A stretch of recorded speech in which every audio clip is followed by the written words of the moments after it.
saluer tout un chacun ce matin et surtout, nous voulons vous dire un grand bonjour de la part du Seigneur. Et le Seigneur nous a fait cette promesse dans sa parole. Si nous prenons le temps de nous connecter à son trône de grâce, il est prêt à aller au-delà de nos espérances, aller jusqu'à même guérir le pays. Donc, peu importe là où tu es, ce matin, ce midi, le Seigneur te rappelle qu'il peut guérir ton pays si toi tu prends le temps de te connecter à son trône de grâce dans l'intercession. Bienvenue à Fraîcheur matinale. Reçois donc les rosées qui descendent du ciel, qui t'arrosent afin que tu deviennes une bénédiction pour ceux qui entreront en contact avec toi tout au long de cette journée. Bonne fraîcheur matinale et que la grâce du Seigneur soit pleinement sur nous, sur nos familles, sur nos foyers, sur notre Église. Je vous invite à lire avec moi le psaume 121, Cantique des degrés. Je lève mes yeux vers les montagnes, d'où me viendra le secours. Le secours me vient de l'Éternel qui a fait les cieux et la terre. Il ne permettra point que ton pied chancelle, celui qui te garde ne sommeillera point. Voici, il ne sommeille ni ne dort, celui qui garde Israël. L'Éternel est celui qui te garde. L'Éternel est ton ombre à ta main droite. Pendant le jour, le soleil ne te frappera point, ni la lune pendant la nuit. L'Éternel te gardera de tout mal.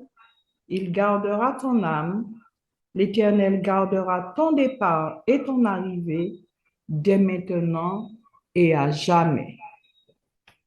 Nous prions. Je vous invite à adopter la position qui vous convient pour la prière. Éternel, notre Père et notre Dieu, Créateur du ciel et de la terre, que ton nom est magnifique. Nous voulons en ce matin te remercier de ce que tu nous as permis de passer une nuit reposante et que nous nous soyons réveillés ce matin avec ton souffle de vie que tu nous prêtes encore. Merci, ô notre Père, pour ton assistance et l'assistance de tes saints anges. Nous voulons remettre cette journée entre tes mains, particulièrement ce moment de rafraîchissement, de fraîcheur matinale, où nous, Seigneur, allons élever nos âmes vers toi et puis t'écouter nous parler au travers de ta parole sainte. Merci de bénir chacune des personnes qui se trouvent sur cette plateforme en ce matin et particulièrement ton serviteur que tu as déjà béni et que tu as choisi pour nous parler ce matin en la personne de pasteur Daniel Cancel. Nous voulons tous marcher avec toi, mais Seigneur, apprends-nous comment marcher et aide-nous à marcher jusqu'à ton retour. Béni sois-tu, notre Père, notre Dieu. Merci pour le don de Jésus, ce sang qui a coulé, qui nous lave de nos péchés. Merci de nous faire du bien. Que ta paix, que ta grâce repose sur chacun de nous. Je t'ai prié ainsi, non à cause de mes mérites, mais au nom de Jésus, ton Fils, qui vit et qui règne, dès maintenant et pour les siècles des siècles. Amen. Oui, nous avons cette assurance que le Seigneur nous a réveillés ce matin. Nous sommes debout et nous ne voulons pas penser simplement à nous personnellement, mais nous voulons être dans l'intercession. Et en ce moment, nous voulons intercéder de manière spéciale avec Pasteur Bibouac, le secrétaire exécutif de l'Union des Antilles et Guyane française, qui va intercéder particulièrement pour les assemblées générales qui concernent la Fédération de la Martinique et également la mission de la Guyane très bientôt. Prions ensemble.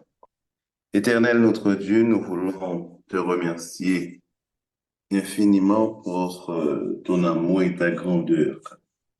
Ta grandeur parce que tu as permis à notre Église d'avoir une organisation.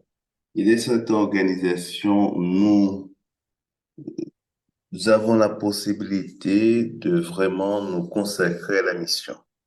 Et pour ce faire, Père, il y a une période au niveau de l'Église où nous élisons les nouveaux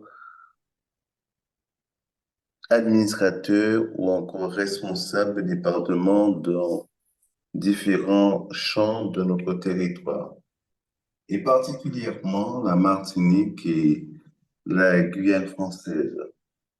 Nous savons que tu as conduit ton Église dans le passé et que tu continueras à la conduire. Mais nous intercédons ce matin pour que ces assemblées soient carrément sous l'égide de l'Esprit Saint. En d'autres termes, que nous puissions laisser conduire et diriger par toi. Que nous puissions être simplement des instruments entre tes mains. Et que les personnes que tu nous auras insufflées à choisir puissent accepter en toute humilité à relever les défis qui se présentent à nous, surtout en matière de mission. Nous croyons, Père, que dans ta sagesse, dans ta préscience, que tu vas nous montrer comment faire les choses et pourquoi les faire. Ne permets pas que nous soyons dans une interrogation incessante, mais montre-nous le chemin, montre-nous la voie afin que nous puissions y marcher. Nous voulons tout simplement nous reconsacrer à toi. Nous voulons tout simplement nous abandonner entre tes mains. Nous voulons tout simplement, Père, que ta volonté s'accomplisse, que ce soit en Martinique, que ce soit en Guyane, et qu'ainsi nous puissions glorifier ton nom et dire que le Seigneur que nous servons, le Dieu qui nous a conduits, est un Dieu grand et un Dieu aussi sage. Ne permets pas que Satan vienne glisser son grain de sel, mais au contraire, Père, que ce moment ou ces moments, que ce soit en Martinique, que ce soit en Guyane, soient les moments où ton nom sera élevé, où ta gloire éclatera, afin que nous puissions comprendre et réaliser que c'est toi qui diriges non seulement ton Église, mais l'histoire de ce monde. Donc prépare-nous tout un chacun à accepter ce que tu auras décidé, puisque c'est toi, encore une nouvelle fois, Père, qui conduit ton Église. En tout cas, merci de nous associer à cette période d'élection, puisque tu aurais pu toi-même choisir, mais tu nous associes afin de nous permettre de comprendre que tu veux faire avec nous et pas sans nous. Donc, Père, aujourd'hui, alors que nous sommes tous en prière, je te prie de faire en sorte qu'une nouvelle fois, nous soyons conscients de ta puissance, de ton amour et de ta gloire. Nous t'avons prié, non que nous soyons dignes, mais parce que nous croyons que tu nous pardonnes de nos fautes, parce que nous croyons que tu nous transformes à salut, et parce que nous croyons que Jésus revient bientôt. Nous te prions au nom de ton Fils Jésus pour ta gloire. Amen.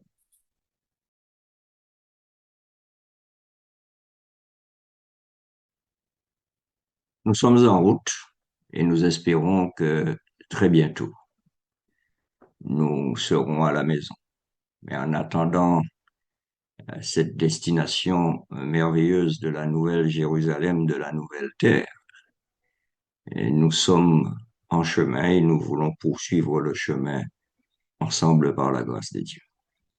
Ce matin, fraîcheur matinale, cette joie d'accueillir un enfant de la Guadeloupe qui est aujourd'hui très loin de la Guadeloupe. Il a été pasteur en Guadeloupe pendant 5 années et en 2023, il a répondu à l'appel de l'Université adventiste de Madagascar où il se trouve actuellement. Et Daniel Cancel est celui qu'on va croiser toujours souriant, toujours avenant. C'est celui qui, effectivement, donne l'image de la simplicité. C'est ce que je retiens en tous les cas de mes échanges et le fait de l'avoir côtoyé pendant quelques années. Daniel est titulaire d'un doctorat en sciences de l'Antiquité et c'est dans ce cadre-là qu'il enseigne, pardon, depuis 2023 au niveau de l'Université de Madagascar. Alors, il a œuvré en Guadeloupe et il a œuvré avec à ses côtés son épouse Christelle, chef guide, qui également a œuvré dans le mouvement de la jeunesse. Nous voulons saluer également Christelle et les deux enfants. Et nous voulons maintenant laisser la place à professeur Daniel, qu'il puisse nous introduire au travers d'une portion de l'écriture. Bienvenue à toi, Daniel, et je dis bon après-midi. Il est déjà Oui, l'après-midi chez toi. oui, merci beaucoup. Il est déjà 13 heures chez nous. Donc, Yes, l'après-midi est déjà passé, le déjeuner est déjà passé. Alors que pour certains, peut-être le petit déjeuner n'est pas encore arrivé. Donc, je ça c'est clair. remercie beaucoup toute l'équipe pour l'invitation. Comme ça me permet de revenir presque à la maison à Yes, travers le Zoom. Donc, on m'a demandé de partager pendant quelques minutes concernant la puissance de la prière. Et j'aimerais, dans les minutes qui me sont allouées, pouvoir partager à partir du texte que nous connaissons beaucoup, qui est de Luc chapitre 11, versets 9 à 13, que j'ai mis à l'écran. Eh bien, moi, je vous dis, demandez, on vous donnera. Cherchez, vous trouverez, frappez, on vous ouvrira. En effet, quiconque demande reçoit, qui cherche trouve, et à qui frappe on ouvrira. Quel père parmi vous, si son fils lui demande un poisson, lui donnera un serpent au lieu de poisson? Ou encore, s'il demande un œuf, lui donnera-t-il un scorpion? Si donc, vous qui êtes mauvais, savez donner de bonnes choses à vos enfants, combien plus le Père céleste donnera-t-il l'Esprit Saint à ceux qui le lui demandent? Nous allons prier. Notre Père qui es aux cieux, nous te remercions pour cette parole que tu nous donnes. Et alors que nous voulons la méditer, l'approfondir, nous te demandons justement que ton Esprit Saint soit avec nous et avec chacun de ceux qui sont présents sur cette plateforme. Au nom de Jésus-Christ. Amen. Alors, j'aimerais que nous puissions réfléchir sur ce texte. Euh, mais je sais que vous avez déjà entendu beaucoup de réflexions, beaucoup de méditations sur ces quelques versets. Alors j'aimerais ce matin vous partager mon expérience personnelle afin de vous montrer en quoi la prière a toute son importance, en quoi elle est puissante et en quoi nous en avons besoin jour après jour. Donc comme cela a été dit par Pasteur Claudie, je suis missionnaire à Madagascar. Donc, vous avez la carte ici. Donc, là, j'ai mis Basse-Terre en Guadeloupe. On a la Guyane ici. Et Madagascar, c'est la grande île qui est aussi grande, un peu plus grande que la France, qui est toute ici dans l'océan Indien. Donc, c'est loin de la maison. Il y a à peu près 20 heures d'avion pour pouvoir venir. Donc, c'est un pays qui est totalement différent. Le contexte du pays, c'est un pays qui est très rural. Il n'y a pas beaucoup de grandes villes, beaucoup de beaux paysages. Un pays qui est très pauvre, c'est un des 10 pays les plus pauvres du monde. Donc là-bas, on marche beaucoup. On est dans des contextes qui sont parfois éloignés de la civilisation. Euh, on a beaucoup de production agricole. Ça, c'est la première type de production, le premier type de production qu'on va trouver. Donc, on a beaucoup de fruits, on a beaucoup de légumes. Mais quand vous allez au supermarché, les supermarchés sont très petits par rapport à ce qu'on peut connaître aux Antilles, en Guyane. On ne trouve pas tous les produits. qu'on va trouver chez nous et sont excessivement chers. Donc, ce sont beaucoup les produits de la terre, les produits simples que les personnes mangent. Et la culture principale, c'est celle du riz. Les Malgaches mangent du riz matin, midi et soir. Nous, on n'est pas habitués avec cela, mais c'est le contexte du pays. Difficile de se déplacer dans le pays, comme vous voyez, lorsqu'on peut trouver une voiture ou un véhicule, on les charge au maximum parce que c'est le seul moyen qu'il y a pour se déplacer. Donc parfois, quand je prends le taxi-bus, il m'arrive d'être debout, courbé, parce qu'il n'y a pas de place pour s'asseoir. On essaie de faire rentrer tout ce qu'on peut et les routes sont en très mauvais état. Donc quand vous avez 150 km à faire comme nous pour aller à la capitale, ben, ça peut prendre 4, 5, 6 heures s'il n'y a pas de panne. Donc, c'est un contexte de transport qui est assez difficile. Nous avions une voiture, mais nous l'avions vendue entre-temps parce qu'à chaque fois, il y avait des problèmes. Et on a été en panne une fois un jour, on est allé visiter un endroit, mais il n'y a pas de garage autour, il n'y a pas de dépanneuse, il n'y a rien. Comme vous voyez, il n'y a que les champs qui sont là. Donc, quand vous êtes en panne, là, c'est un dimanche après-midi, ben, il faut essayer de trouver quelqu'un qui puisse faire quelque chose pour vous, parce que sinon, ben, vous restez là. Et on a vu parfois des personnes qui sont restées 2, 3, 4 jours au même endroit, parce qu'il n'y a pas d'infrastructure qui permette ce genre de choses. Et le mauvais état des routes ne permet pas aux voitures de pouvoir rester en bon état très longtemps. Donc, à Madagascar, nous marchons beaucoup sur le campus, ailleurs. Là, en famille, on était allé visiter une des personnes âgées de notre église. Donc, il faut s'équiper de bonnes chaussures de marche. Là, c'est l'hiver, donc il faut aussi avoir les manteaux, tout ce qu'il faut pour pouvoir tenir bon parce que on descend parfois à 0 degré ou presque. Et à la maison, comme il n'y a pas de chauffage, s'il fait 0 dehors, il fait 0 à l'intérieur. Donc, du coup, autant maintenant c'est l'été, la saison des pluies, autant à ce moment-là, c'est la saison sèche. L'hiver, il fait froid. Donc, c'est le contexte dans lequel nous sommes à Madagascar. Et dans ce contexte, donc, j'ai été appelé pour pouvoir enseigner. Et depuis octobre 2023, on m'a demandé également de pouvoir être le président de l'université. Donc, vous imaginez qu'être président d'une université demande beaucoup de travail et n'est pas quelque chose d'évident. Donc, quelques données par rapport à notre université, l'Université adventiste Zurcher. Nous avons 460 étudiants. La propriété que nous avons fait à peu près 200 hectares. Parmi nos 460 étudiants, nous avons 150 étudiants en théologie. Donc, jusqu'à maintenant, je suis aussi le doyen pour la théologie. Donc, chaque année, nous avons une quarantaine de futurs pasteurs qui sont diplômés. Il faut gérer 40, 90 employés, dont 80 professeurs. Il y a 8 programmes d'études et nous avons quelques services auxiliaires, dont une ferme qui fait une cinquantaine de tonnes de riz par année, entre autres. Nous avons un magasin, une cafétéria, une forêt qu'il nous faut gérer, donc pouvoir vendre le bois, faire la reforestation. Et nous avons également un service de production alimentaire. Parmi les choses qui sont importantes pour nous, c'est que moi, je suis un étranger à Madagascar. Et nous savons que c'est toujours compliqué d'être dirigé par des étrangers. Nous avons parfois l'expérience chez nous aux Antilles ou en Guyane.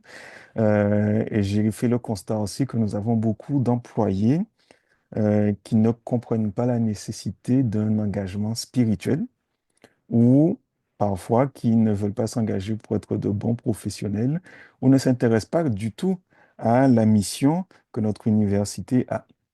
Et donc, lorsqu'on met ensemble tout ce contexte du pays, les choses qu'il y a à faire pour l'université, la mission qu'il y a à accomplir, le constat que moi je peux faire, c'est que je ne suis pas suffisant ou qualifié pour pouvoir faire avancer l'université, m'assurer que toutes ces choses n'empêchent pas le bon fonctionnement de l'université.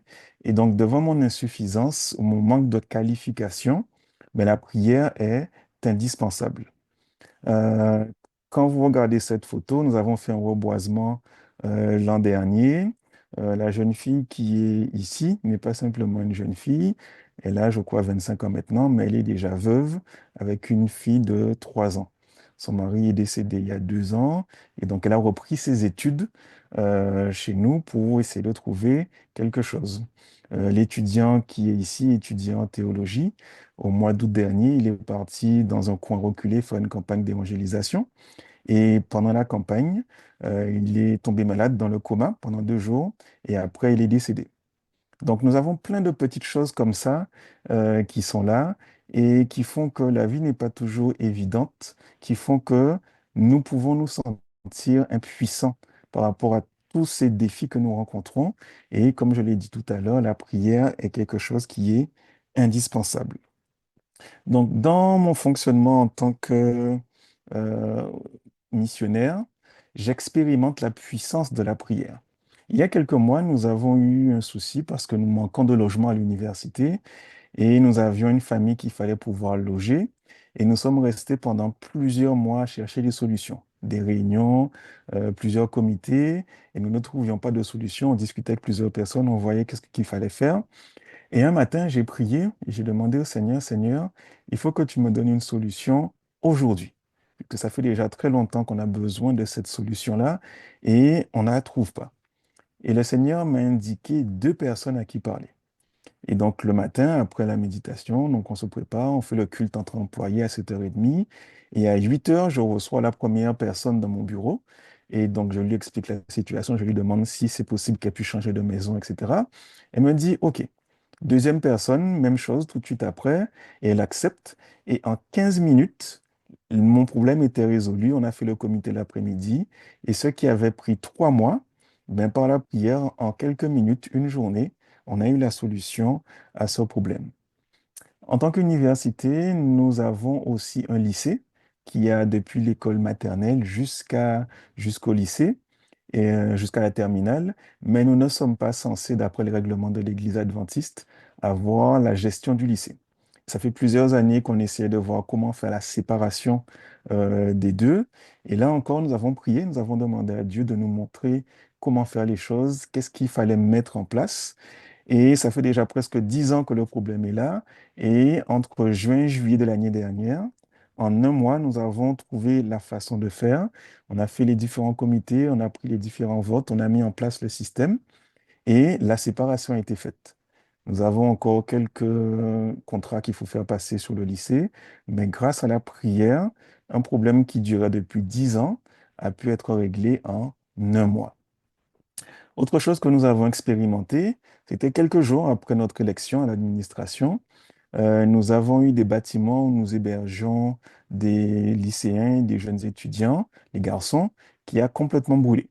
Donc, c'était plusieurs bâtiments en bois et comme vous le voyez, ben, les bâtiments en bois brûlaient les uns après les autres et on ne pouvait absolument rien faire puisqu'il n'y a pas de pompiers, on est dans un endroit isolé, on n'a pas de raccordement à l'eau, donc on ne peut que regarder en fait. Et donc, un matin à 4 heures, ben, on se lève, il y a l'alarme qui sonne et voilà le spectacle que nous pouvons faire. Comment faire pour pouvoir reloger ces jeunes? Comment s'assurer qu'ils puissent avoir quelque chose? Et donc, vous voyez une partie d'entre eux, ben, ils sont là le matin et la seule chose qu'on peut regarder, ce sont les débris des bâtiments. Donc, face à ce défi, la seule réponse que nous avons, c'est la prière. Demandez et vous recevrez.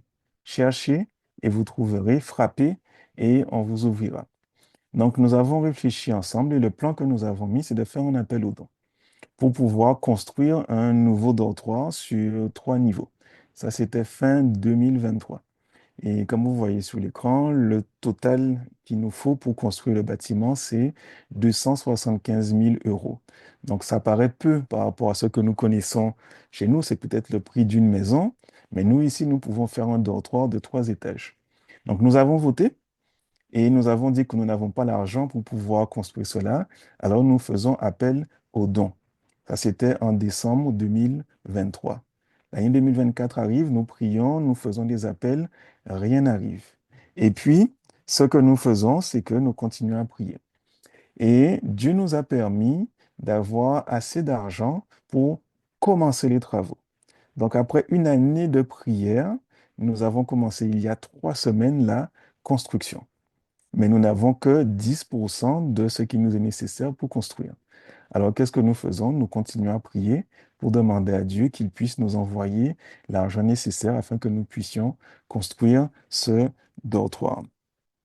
Donc, la prière me permet à moi de pouvoir répondre aux différents défis, que ce soit de s'adapter au pays dans lequel nous sommes, que ce soit la mission qui nous est demandée. Et pour toutes ces choses-là, je reconnais que je suis impuissant, que je ne peux rien faire et que c'est seulement par la grâce de Dieu, par la prière, que je peux arriver à faire quelque chose. Et donc, ma prière de tous les jours, elle a toujours les mêmes éléments qui reviennent.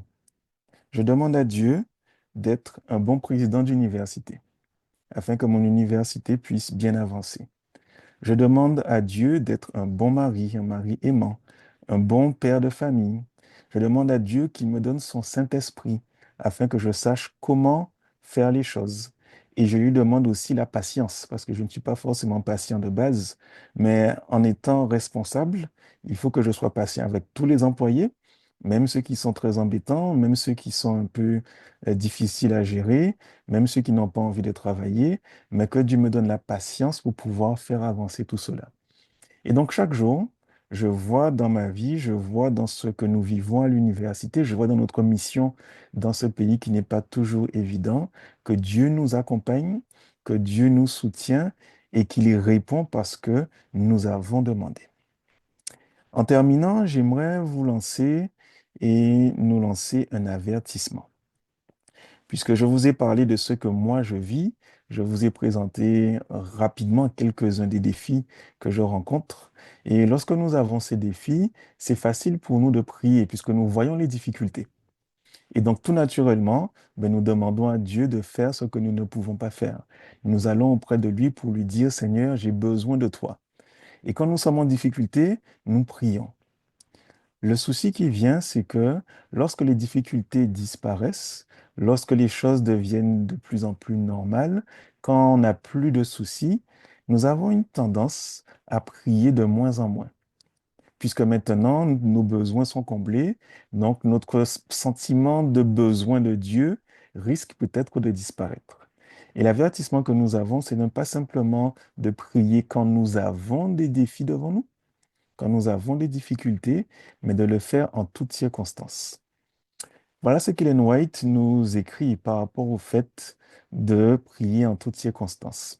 Ça se trouve dans le livre Heureux ceux qui, lorsqu'elle parle de ce que Jésus a donné comme béatitude, la page 108. Elle nous dit ceci: chaque promesse de la parole de Dieu, elle a, euh, elle se repose sur un serment de Yahvé et nous invite à la prière. Donc chaque promesse de la parole de Dieu nous invite à la prière. Mais quelle que soit la bénédiction dont nous ayons besoin, demandons-la au nom de Jésus. Simplement, comme le ferait un enfant, nous pouvons dire au Seigneur précisément ce qu'il nous faut. Nous pouvons lui exprimer nos besoins temporels, la nourriture et le vêtement. Nous avons besoin, nous, à l'université, d'un nouveau dortoir. Vous avez besoin peut-être d'autre chose là où vous êtes.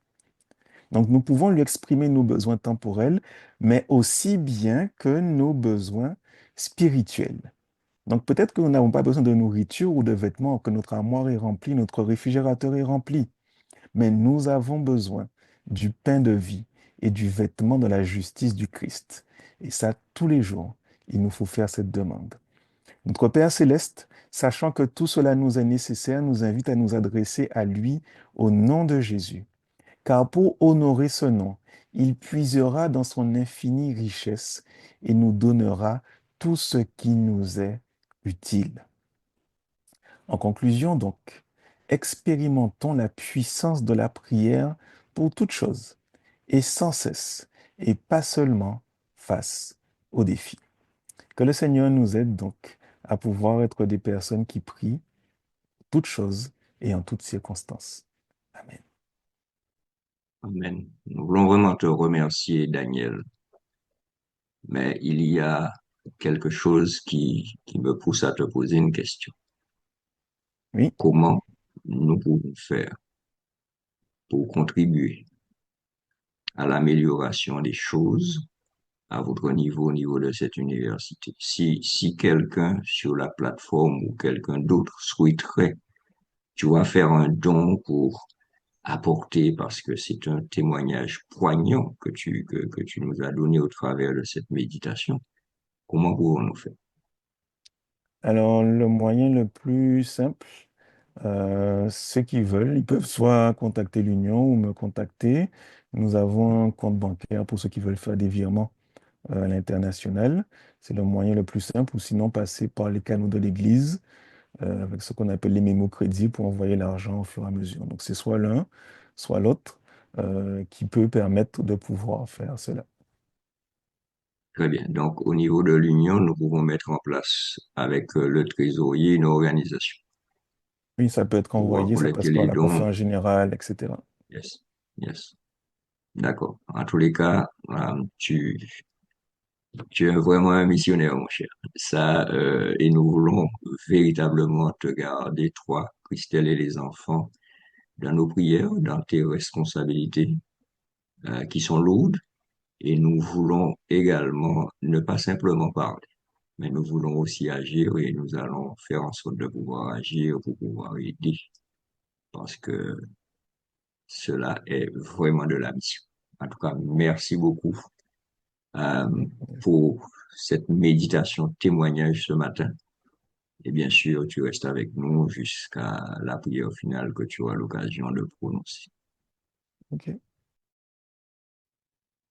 Notre Père et notre Dieu, nous t'exaltons, te glorifions, nous te remercions car tu es créateur, nous te louons pour ta fidélité, tes bontés, tes compassions qui se sont renouvelées envers nous ce matin. Nous te remercions pour ta miséricorde, ta patience infinie à notre égard. Nous te remercions pour le pardon que tu nous accordes en Jésus-Christ, notre Sauveur bien-aimé. C'est un privilège et une grâce pour nous d'être en ta sainte présence. Nous te remercions pour cette fraîcheur matinale qui nous rappelle la promesse que tu nous as faite, celle de nous précéder dans notre marche, celle d'être avec nous tous les jours jusqu'à la fin. Aide-nous et apprends-nous à mettre nos pieds dans l'empreinte des pas de notre Seigneur. Seigneur, aide-nous à nous engager, à persévérer dans la prière, dans notre relation, cette rencontre personnelle avec toi, et ne jamais abandonner, coûte que coûte, quoi que cela nous en coûte, jusqu'à la victoire finale, car tu dis ce que tu réalises ce que tu dis, tu restes Dieu, notre Père, le monde est sans dessus dessous, la famille, institution que tu as établie en Éden, qui est la base de la société, est attaquée de toutes parts. Tout est remis en question. Donne-nous d'être sous nos gardes et de ne pas nous laisser distraire par les événements environnants de ce monde. Nous avons des choix déterminants à faire. Notre Père, nous sommes au-devant de temps difficiles. Nous avons de nombreux défis à relever, mais tu es un Dieu fidèle, tout-puissant, tu es le même hier, aujourd'hui et éternellement. Et nous voulons te dire, Seigneur, te remercier parce que, au travers de cette méditation que nous venons d'entendre, nous réalisons que tu es et que tu accompagnes tes enfants là où ils sont. Notre Père et notre Dieu, j'élève devant toi cet instant toutes les familles représentées sur cette plateforme, quelle que soit leur composition, leur configuration. Alors qu'en 2025, tu appelles toute la famille en mission, nous voulons ce matin nous consacrer, nous reconsacrer à toi, et cela sans réserve. Nous savons qu'il n'y a plus de temps. Donne à chacun de nous de nous impliquer pleinement, car la famille est le vecteur par lequel nous devons chercher à remplir la mission, et cela au travers des initiatives d'évangélisation personnelle en vue de préparer la prochaine venue de Jésus. Pour cela, Père, fortifie la foi, la détermination de chacun pour que nous revenions à l'autel avec notre famille en te laissant continuer ton œuvre de transformation dans nos vies. Donne-nous de rester en ordre de marche sous la direction de notre divin capitaine qu'est Jésus. Donne-nous le zèle de l'Évangile. Mets en nous l'amour pour les âmes perdues qui sont sans espérance. Oui, notre Père, suscite un réveil sans précédent au sein de notre Église, que ce soit en Guyane, en Martinique, en Guadeloupe, mais également à travers le monde, pour que nous restions fermes dans la mission jusqu'au retour de Jésus. Accepte cette prière que nous t'offrons en ce matin, dans les seuls mérites de Jésus, notre Sauveur, et pour ta gloire. Amen. Nous voulons remercier de manière particulière pasteur Dr. Daniel Cancel, missionnaire dans l'âme, et qui a partagé avec nous une méditation témoignage qui, j'en suis sûr, a touché plus d'une personne sur cette plateforme. Merci en tous les cas, Daniel, d'avoir partagé avec nous. Et nous voulons vraiment ne pas rester sur les mots, mais je suis celui qui aime à être dans l'action et pragmatique. Nous allons afficher sur l'écran un numéro WhatsApp où vous pouvez me joindre. Pour tous ceux qui aimeraient véritablement faire un don, accompagner l'Université Zurcher de Madagascar, accompagner véritablement cette structure, vous allez pouvoir m'envoyer, si vous le désirez, vos coordonnées par WhatsApp, d'accord? Et une fois que nous aurons mis en place l'organisation au niveau de l'Union pour que nous puissions collecter ces dons, de telle sorte que nous puissions vous appeler. Donc, nous vous invitons à pouvoir me contacter sur le WhatsApp qui va s'afficher. Et une fois que vous allez faire cela, vous allez me laisser vos coordonnées de telle sorte que nous puissions revenir vers vous dans quelque temps pour que nous puissions vraiment allier l'action à la parole. Nous sommes des privilégiés aux Antilles-Guyane françaises. Et nous voulons vraiment que cela soit fait pour que nous puissions accompagner au maximum. Nous voulons annoncer également que Fraîcheur matinale continue sa mission, continue véritablement dans la dynamique de l'intercession pour que les choses deviennent véritablement une réalité dans la vie de chacun. Et au mois de mars, nous aurons à nouveau un intervenant spécial qui va venir avec une orientation également spéciale. C'est aussi la beauté de fraîcheur matinale. Aucune fraîcheur matinale ne ressemble à une autre fraîcheur matinale parce que nous croyons que le Seigneur, il inspire ses serviteurs pour que les choses soient faites dans une certaine dynamique. Donc, nous voulons vous remercier tous et surtout, nous vous invitons à garder dans vos prières l'Assemblée générale de la Fédération de la Martinique qui se déroule actuellement et ce matin particulièrement où les travaux euh, importants vont avoir lieu pour l'élection d'une nouvelle administration. Pensons à véritablement cette assemblée et prions pour que le Seigneur soit celui qui préside à cette assemblée, qu'il soit également le président de l'assemblée de la mission de la Guyane française très bientôt entre le 20 et le 22 février. Prions également qu'il soit le président de nos vies, qu'il préside à nos vies personnelles, familiales, de telle sorte que nous soyons des lumières pour tous. Merci encore une fois à vous d'avoir participé. Merci à vous de faire de fraîcheur matinale ce qu'elle est en Jésus-Christ. Nous voulons terminer avec la prière finale qui sera faite par pasteur Cancel. Ok, nous prions. Notre Père qui es aux cieux, nous te remercions de cette fraîcheur que nous avons reçue pour cette journée. Et tu nous invites à venir chaque jour auprès de toi pour être rafraîchis, pour être revigorés. Que nous ne puissions pas manquer ce rendez-vous que tu nous appelles à vivre chaque jour.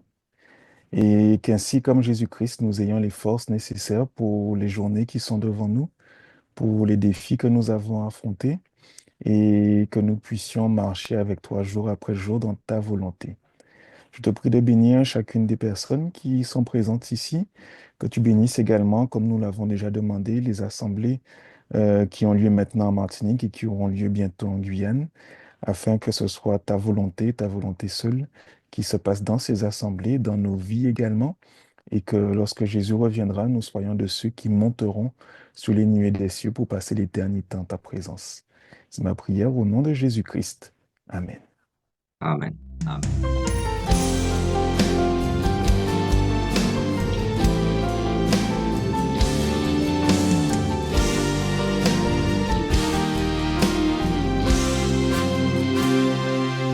Nous sommes appelés par Dieu, sans être dignes de le servir. Il nous a donné son esprit pour parler de son œuvre salvatrice, par la grâce qui nous a été donnée, de celui qui nous a vie.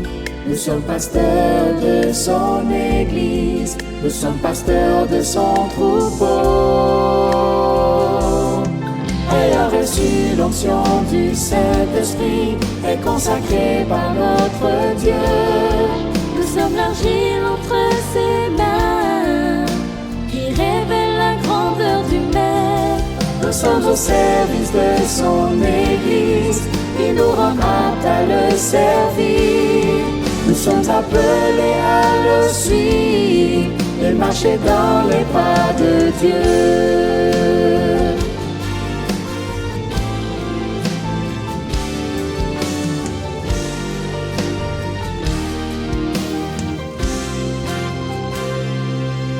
Aujourd'hui, il y a une grande tâche. Toutes les âmes ont besoin d'être sauvées. Nous avons besoin de son esprit pour pouvoir accomplir son œuvre. Jésus-Christ est le bon berger. Allons porter sa parole en prenant soin de son troupeau, faisant le bien autour de soi. Ayant reçu l'onction du Saint-Esprit et consacré par notre Dieu, nous sommes l'argile entre ses mains, qui révèle la grandeur du Maître. Nous sommes au service de son Église, qui nous rend aptes à le servir. Nous sommes appelés à le suivre et marcher dans les pas de Dieu. Aujourd'hui nous marchons par la foi, en mettant notre confiance en Dieu. Avec l'onction du Saint-Esprit, nous serons les témoins de Dieu. Allons porter la bonne nouvelle du salut, le message éternel, que Jésus reviendra bientôt.